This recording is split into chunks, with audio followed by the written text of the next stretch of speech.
Hey everyone. Before we start this episode, I wanted to relay some sad news. Jonathan from episode 7 has passed away. One of the many joys I get from creating this podcast is the ability to make connections with the guests. Jonathan was a big personality, and as pleasant of a person as he sounded in his episode. He was also a hell of a storyteller. I feel fortunate to have had the opportunity to get to know him a little bit, and I'll always consider him a member of the Why Miss family. I hope he's at peace. Okay, on with the show.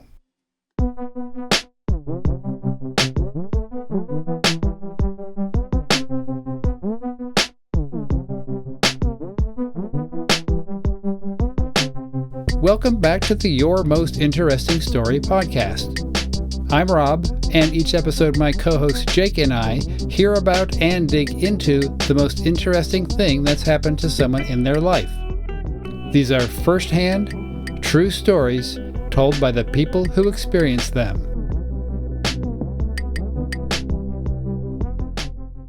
This episode's guest had a job that had him rappelling from the rafters and wrestling with movie stars, all while wearing a shark costume.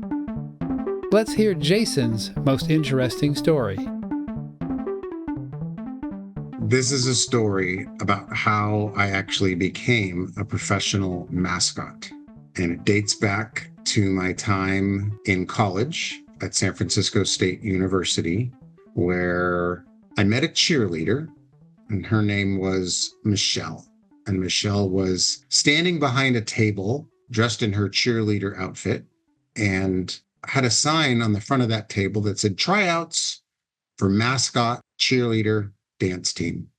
I knew cheerleader and dance team wasn't something I was interested in. And at the time, I really didn't even know that mascot was something that I was interested in. So I started up a conversation with her because she was very cute.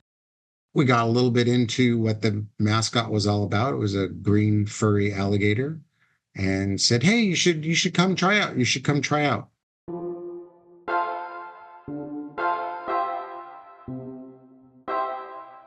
I grew up in the 70s, and there was a television show called The Baseball Bunch.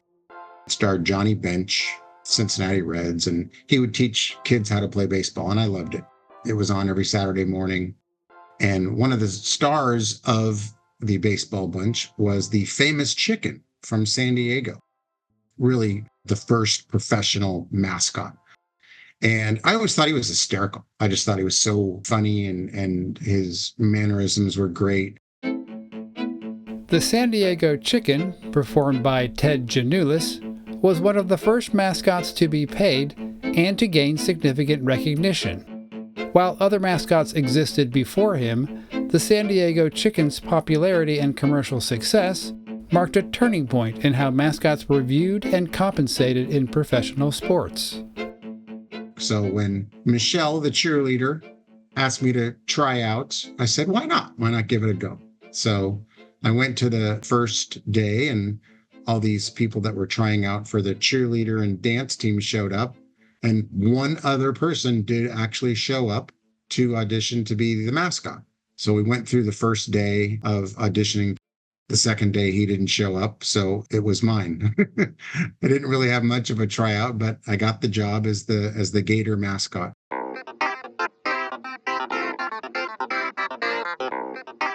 I think this was in the spring of 1990 in San Francisco.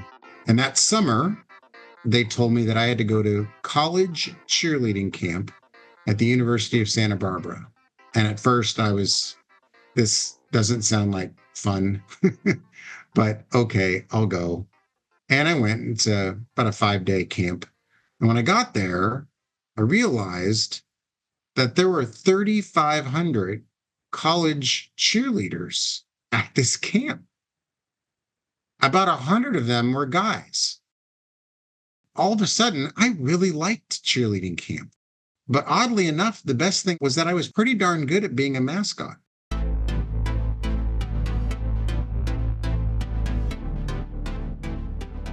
So good that the company that did the cheerleading camps actually hired me to teach high school and college cheerleading camps. So for the next 3 years, not only was I the mascot for my college, I was also a mascot instructor for the United Spirit Association. And you got to understand something. When I went to high school, I was the most unspirited person probably in my entire class. I think I went to one football game the entire 4 years, definitely only one basketball game. I played baseball, so I was athletic, but I wasn't rooting for my school. So this was something new to me when I was in college and did all the football games. I did all the basketball games, and it was really, really an enjoyable experience.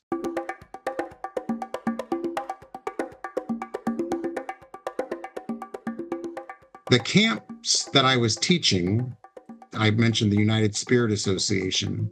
Well, that company was also the same company that did all of the halftime and game entertainment for the San Francisco 49ers.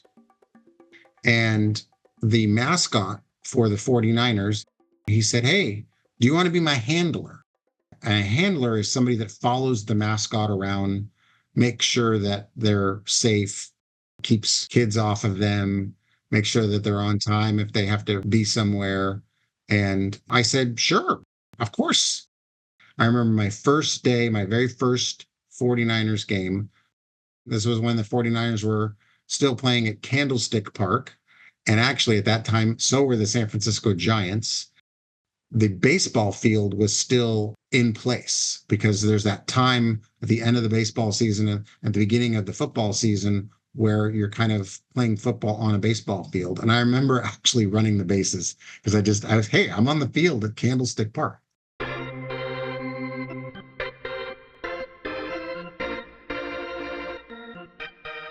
But I followed him around and, it was a blast. It was great watching him, learning from him. One Sunday morning, I get a call from him. Hey, I've got food poisoning. You're the mascot today. Wow. Okay. What do I do? I'm starting to freak out a little bit. But I get there and I put on the suit and man, it was fun. Roam the field, went in the stands, had a blast. It was very different than college. College, I think San Francisco State maybe had 200 fans at a game.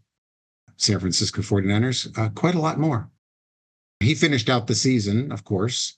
And then in the off season, they asked me if I wanted to take over for him. What I didn't know is that this was his plan all along. He was basically grooming me to replace him. So I became, in the fall of 1993, the mascot for the San Francisco 49ers.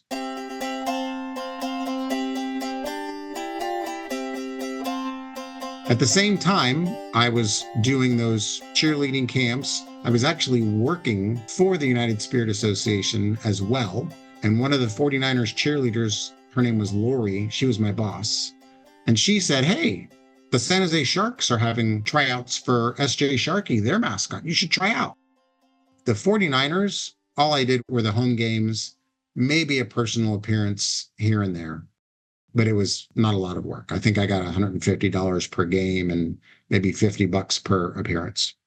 With the Sharks, it was going to be a full-time job. I had never been to a Sharks game. When the Sharks first came to the Bay Area, they played their first 2 years at the Cow Palace, which is maybe 15 minutes away from where I lived. And my best friend at the time, Oscar, he would go to games and he loved the Sharks. And we would make fun of him. We would say, what are you going to a hockey game for? Who the heck is hockey? I knew nothing about it. But I knew about mascots, and I knew that Sharky, the mascot for the Sharks, was pretty popular.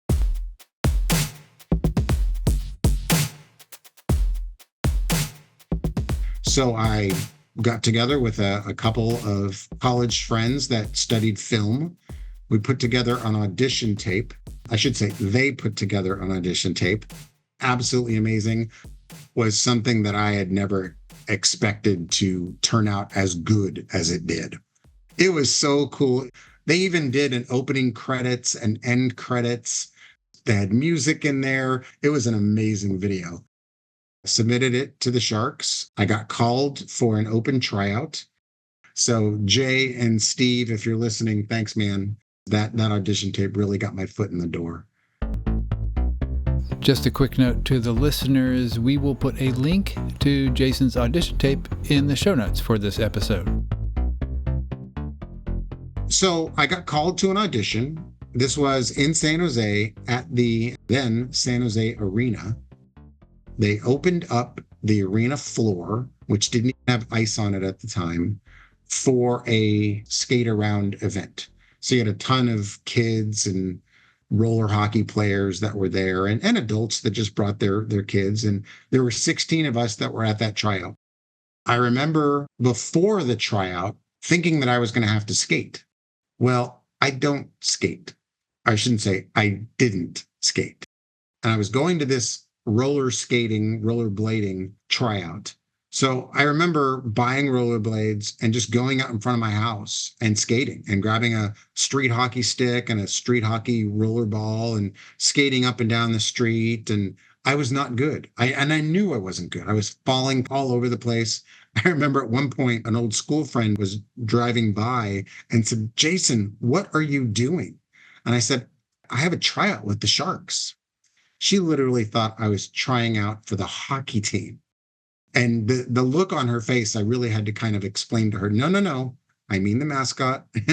And she said, "Oh, good, because you're terrible at this."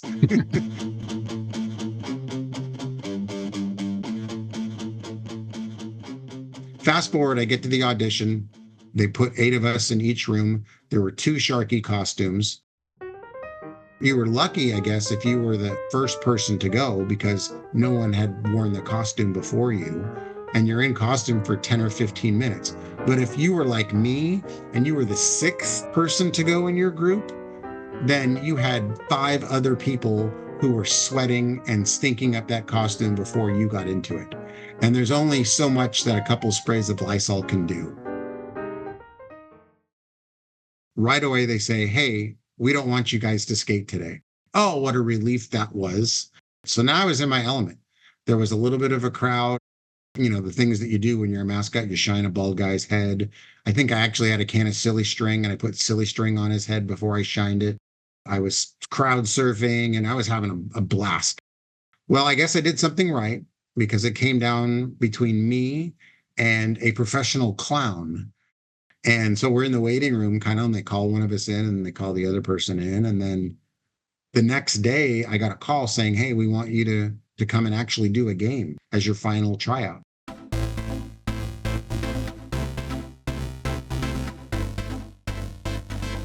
I remember the very first game ever played at the San Jose Arena was my very first game as Sharky. And it was a preseason game. I believe it was against the Edmonton Oilers. And again, it was just so much fun. After the game, they offered me the job. And I did that for 5 years. Compared to the 49ers, you have maybe 10 games and maybe 10 appearances. The Sharks was 45 home games, 250 appearances. I was going to grand openings, birthday parties, parades. I was the ring bearer at a wedding. I once attended a wake for a neighborhood cat. They just had Sharky going all out in the community, doing all these different things. It was incredible. It was an incredible 5 years. I had to stop doing the 49ers mascot because it got so busy. You know, I got in trouble a couple times. I remember my first year, we were playing the Detroit Red Wings, and there were a couple of Red Wings fans that were there. And, you know, as the mascot, you gotta give the opposing team fans a little ribbing here and there. And I grabbed a hat off of this one fan. I think he was in his like maybe mid-teens, grabbed a hat off of his head, and I started kind of wiping my armpits with it, or maybe a little bit of the behind. And when I did that, it was one of those snap back hats, and I broke it. And I felt really bad. And I remember thinking to myself, you know, we got to get him a new hat. So I threw the hat back at him. And I told my handler, I said, you know, we got to get their information so we can go get them a hat. And I don't know what happened, but the next intermission, found myself back in that same area, and the fans were egging me on, go get him, Sharky. So I'm like thinking to myself, well, we're going to get him a new hat. So it doesn't matter if I destroy the one that he has.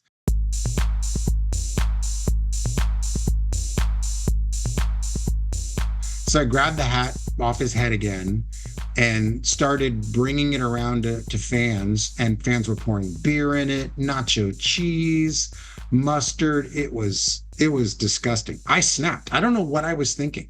I really don't. I let the adrenaline, the momentum in the crowd completely steer the stupidity of what I was doing. The kid was crying. I was just, I don't know. It was just such a horrible moment. And I thought, I'm done. I thought I was going to get fired at that point.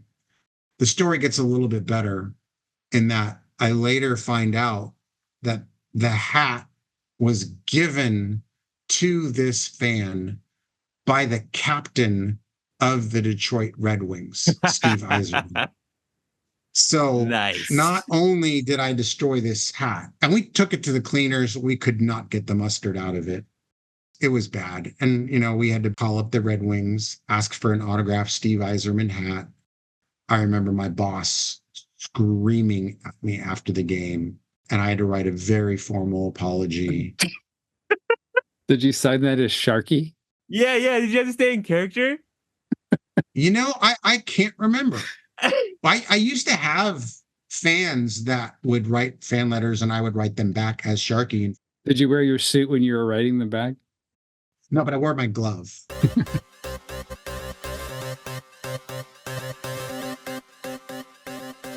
What happened to the hat when you put the mustard in it? Did you put it back on that guy's head?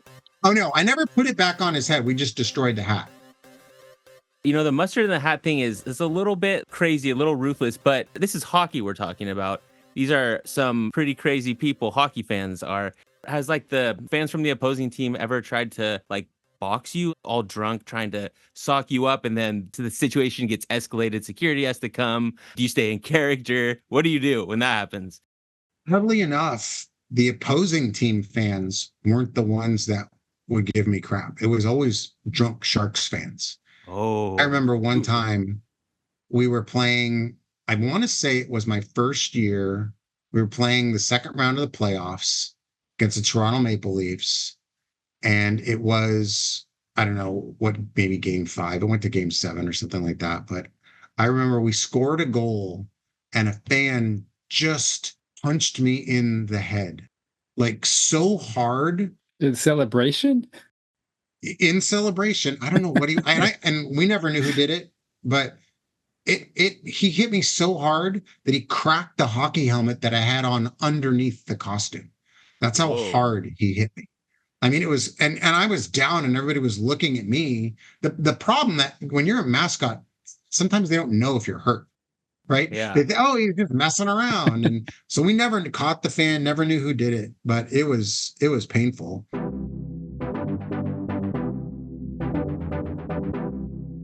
And then we did a photo shoot for Jell-O.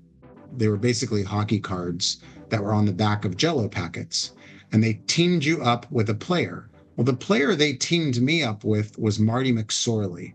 And if you remember the Sharks back in those days, Marty McSorley was the enforcer. He was the guy that did all the fighting. Well, for whatever unknown reason, when we were done filming, Marty decided to hit me. Well, what Marty didn't realize is he went to hit me in the mouth, not knowing that the mouth is where my face was. So he literally hit me in the face. And it was, not enjoyable.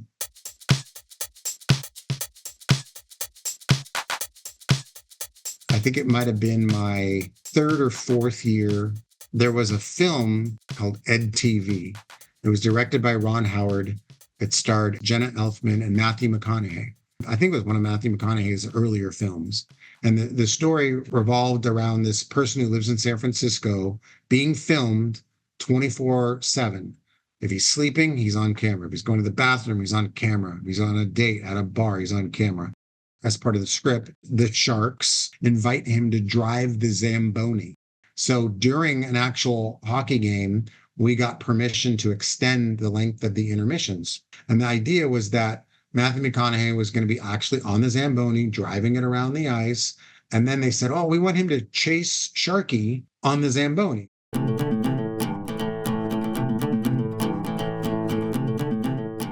So during the intermission, I go running on the ice, and here comes Mathew McConaughey driving the Zamboni, chasing Sharky around. And I think I had a sign that said Ed rules. So we did the first intermission. During the second intermission, they encouraged the fans to start chanting, Ed, Ed, Ed. So the whole arena was just erupting with Ed as he's chasing Sharky on the ice. And then the director yells, cut. Matthew McConaughey gets off of the Zamboni. Everybody is still chanting Ed. It's an incredible scene. And this is where Jason says he thinks McConaughey had his own mustard in the Detroit Red Wings hat moment. For whatever reason, he runs me. He just runs and tackles me on the ice. Well, I am padded. He is not. So when I see this man running at me, I literally almost have to catch him and kind of roll around on the ice with him. So I'm literally wrestling Matthew McConaughey on the ice, trying to keep him from not getting injured because the ice is hard. It's solid. And when I did that, when he came and charged me, the entire arena on a dime flipped from chanting Ed to chanting Sharky.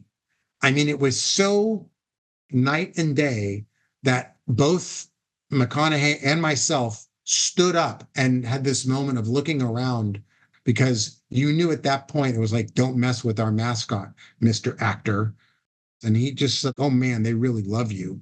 And as we're going off the ice, Ron Howard is there, and he comes up to me and Ron Howard goes, thank you for not hurting my star. There's no doubt that Jason had to take his lumps, but sometimes he was the one that had to deliver the blow. There was this one family, they were huge Sharks fans, and they had these two girls, and one of the girls was Heather. Heather would write Sharky letters all the time. And I got to meet the parents and out of costume. And one day I get a call from the mom. Heather had been at school, and one of her friends had seen a picture of her and Sharky on Heather's notebook. So she asked Heather if she actually knew the person who was in the Sharky costume. I had to go pick up Heather because she was crying. She didn't know that it was a costume. Oh. And I had to explain to this 11-year-old girl that Sharky wasn't real.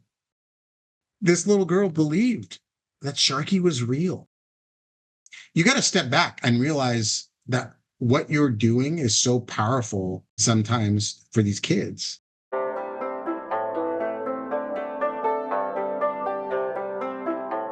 We did this one promotion when the All-Star game was in San Jose, where they printed all these hockey cards, and they printed a number of Sharky hockey cards as well. But you couldn't get the Sharky card unless you literally got it from Sharky at the All-Star weekend. And so we did this contest. What would you do for a Sharky card? Kind of like, remember that saying, what would you do Klondike for a Klondike bar? Yeah. And you had to mail in what you would do. And oh my, some of the risque responses that we received. It was interesting.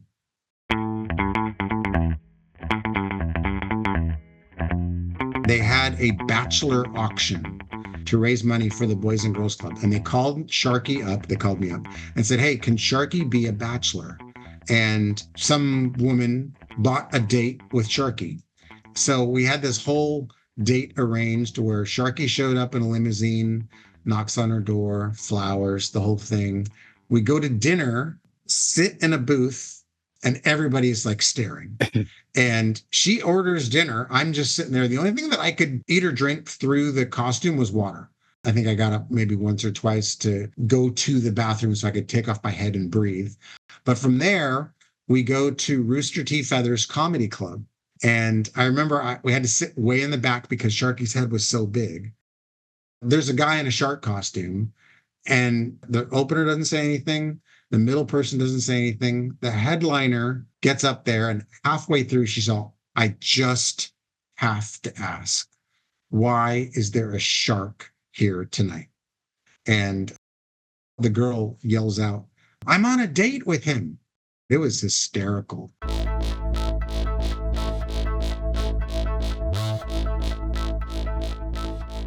When I was doing Sharky, I got hired to do this guy's birthday party. And I showed up, knocked on the door. I'm already in costume. I got a bag full of goodies. I got the Sharky cake. I go in and there's 7 guys my age. And I'm like, wow, okay, a little weird. I literally thought it was for like a little kid. I'm like, all right, big Sharks fan, wants to have Sharky around. And, so I'm goofing around with the guys and signing some autographs. And they're like, hey, Sharky, come here, look. And I turn around and there's a guy there dressed in a full-on Phoenix Coyotes mascot costume. The Coyotes had just become an NHL team. They did not have a mascot at the time. This guy had built his own Phoenix Coyotes mascot. And I was just like, wow. And they're like, yeah, this guy wants to be the mascot for the Coyotes. You're an inspiration, blah, blah, blah. Hey, come check out this thing that we've got in the back room.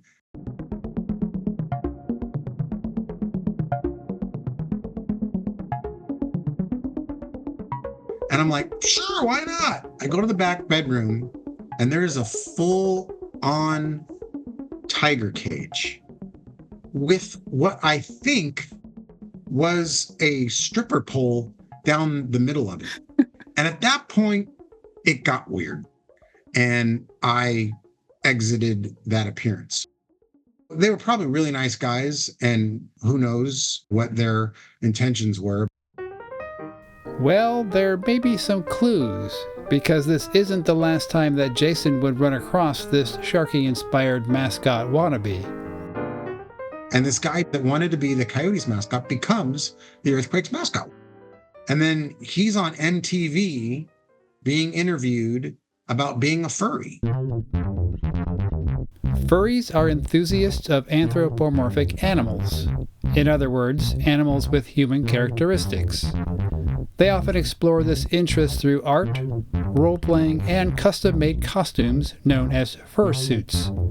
However, there's also a subset that delves into adult-themed activities, which may or may not include tiger cages with stripper poles. And it just really went south from there. I think he lost his job at the Earthquakes. Mascots all over were kind of learning about this group of people. And they might have had good intentions, but you just didn't know back then. Whatever you saw on the news was the gospel of furryism.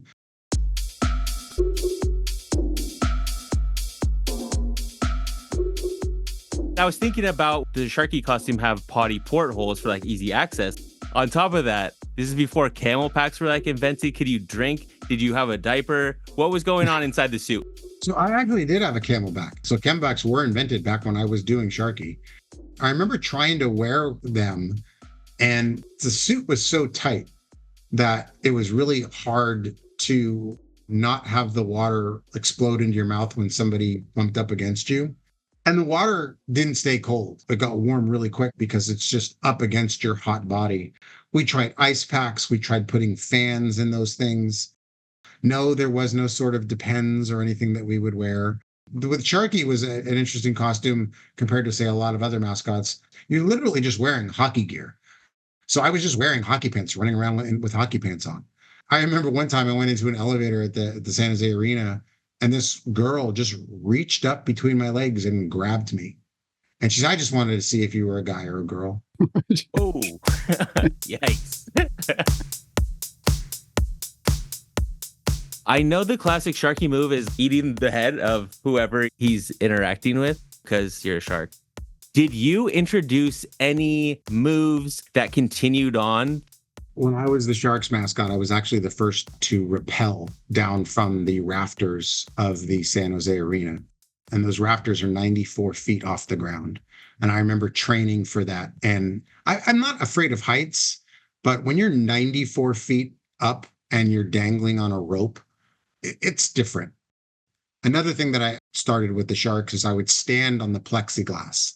And the plexiglass is maybe a quarter of an inch thick, but I would balance myself on that plexiglass as the players came onto the ice before the game.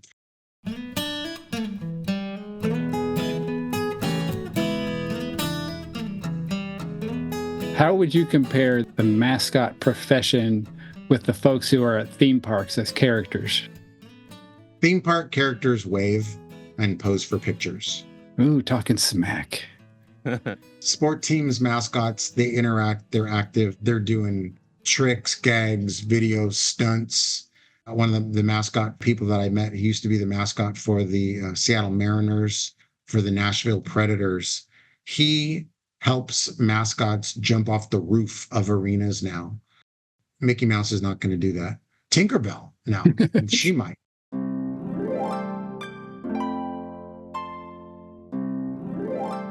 And a lot of theme parks, they have rules too. 20 minutes in costume, at least 20 minutes out. With sports teams, there's no governing body. You've got a lot of people that want to become professional mascots who are doing minor league teams or doing college.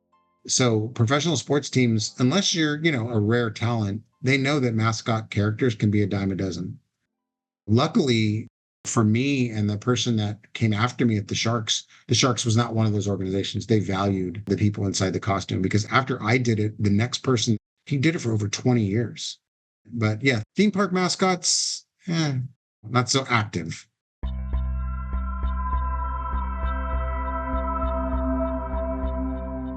What's the worst thing a mascot has ever done in public?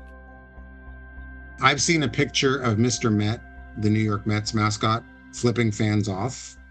What's funny is that he only has 4 fingers, so questionable there. But I know the Colorado Avalanche, their first mascot, it's so bad, but he was a pedophile. Oh. And not only did they obviously fire him, but they changed the entire mascot. It used to be this like Sasquatch character, and now it's a Saint Bernard. And I remember too, when I was in Hawaii for one of the NFL Pro Bowls, my roommate was Pat Patriot, who was the mascot for the New England Patriots. 5 months later, he gets arrested for prostitution. He was the prostitute. Oh. In costume or not? No, not in costume. Not in costume. Gigolo, Pat Patriot.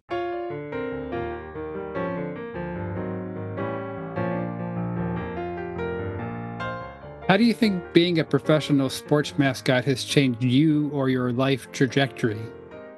I wanted to get into advertising when I was in college. I had no idea what I wanted to do. Working in professional sports was not something that I wanted to do. It helped bring me out of my shell. I was a very shy person, but once I got into the mascot thing and you're able to do things and people don't know who you are, there's this anonymity that gives you power and adrenaline. And I think that's kind of catapulted me into being able to talk to people and be on camera for interviews and in future jobs. Even though I never said a word when I was in the costume, you build this confidence about you.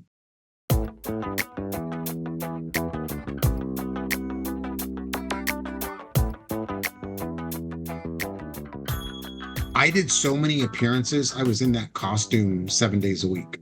When it was a Saturday, we were doing 5, 6, 7, 8 appearances during a day. I had burnout.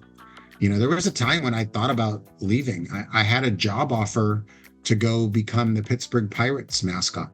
The Pittsburgh Pirates flew me out there because I knew the Penguins mascot. And he said, "Hey, the Pirates are looking for somebody. Are you interested?" I loved baseball. And I could be a baseball mascot. And the Pittsburgh Pirates, they flew me out. I went through the interviews that day. And at the end of the day, they offered me the job. But I said, "I'll let you know on Monday." And that Sunday night, my mom told me that she had cancer. And I wasn't going to uproot myself and move to Pittsburgh. So I did not take the job. I was also offered the mascot job for the San Francisco Giants at one point and the Miami Dolphins, and turned those down. But I had a good run with both the Sharks and the 49ers.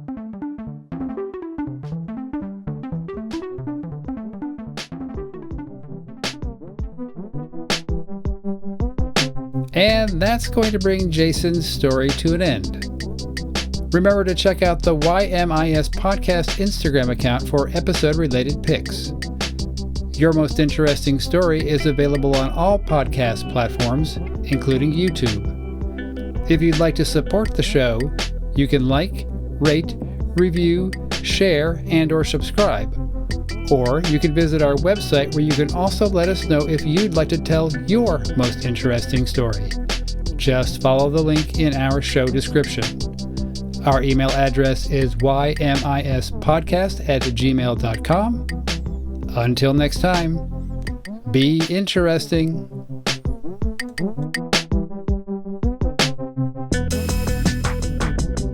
Mission Impossible, Tom Cruise stuff from the rafters coming down. That's some serious business right there. Yeah, I'm just letting you know that Jake has his hand up. Oh, I didn't even see. He's got small hands. Yeah, they're like this up in the corner. Is there like a sub kink within furryism that's like mascots?